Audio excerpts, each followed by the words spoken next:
ভারতের অসংখ্য জায়গায় বড়দিনের উৎসবে হামলা চালিয়েছে উগ্রপন্থীরা। ধ্বংসযজ্ঞ চালানো হয়েছে অনুষ্ঠানস্থলে, ভাঙচুর করেছে সান্তাক্লজ মূর্তিও। এ ঘটনায় আটক করা হয়েছে 4 সন্দেহভাজনকে। এক প্রতিবেদনে এ তথ্য জানিয়েছে দ্য হিন্দু সহ একাধিক ভারতীয় গণমাধ্যম।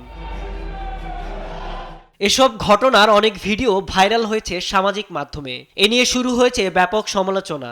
ভাইরাল হওয়া ভিডিওগুলোতে দেখা যায় উগ্র স্লোগান দিয়ে বড়দিনের সাজসজ্জা, মঞ্চ ও অন্যান্য সরঞ্জাম ভাঙচুর করেছে উত্তেজিত জনতা। শপিং মলের ভেতরে ঢুকেও তাণ্ডব চালায় তারা। আসাম, ছত্তিশগড়, মধ্যপ্রদেশ, উত্তরপ্রদেশ ও কেরালা সহ বেশ কয়েকটি রাজ্যেই এ ধরনের হামলা ভাঙচুরের খবর পাওয়া গেছে। একমাত্র আরএফএল ক্লাস পাইপ নিশ্চিত করে প্রতি ইঞ্চিতে সঠিক থিকনেস ও সঠিক মাপ। পাইপের বস, না কিনলে লস।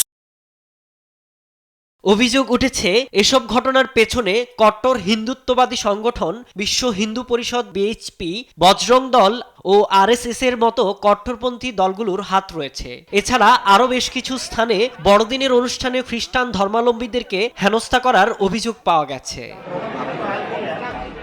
এদিকে ভারতের ক্যাথলিক বিশপস কনফারেন্সে সিবিসিআই বড়দিনের মৌসুমে খ্রিস্টানদের উপর সিরিজ হামলা নিয়ে গভীর উদ্বেগ প্রকাশ করেছে। নাগরিকদের সাংবিধানিক অধিকার সুরক্ষায় সরকারকে কার্যকর পদক্ষেপ গ্রহণের আহ্বান জানিয়েছে তারা। খ্রিস্টান সহ সংখ্যালঘুদের আইনি অধিকার নিয়ে কাজ করা সংগঠন ইউনাইটেড খ্রিস্টিয়ান ফোরাম এক প্রতিবেদনে জানিয়েছে, এবছর ভারতে খ্রিস্টানদের উপর অন্তত 600টি আক্রমণ হয়েছে।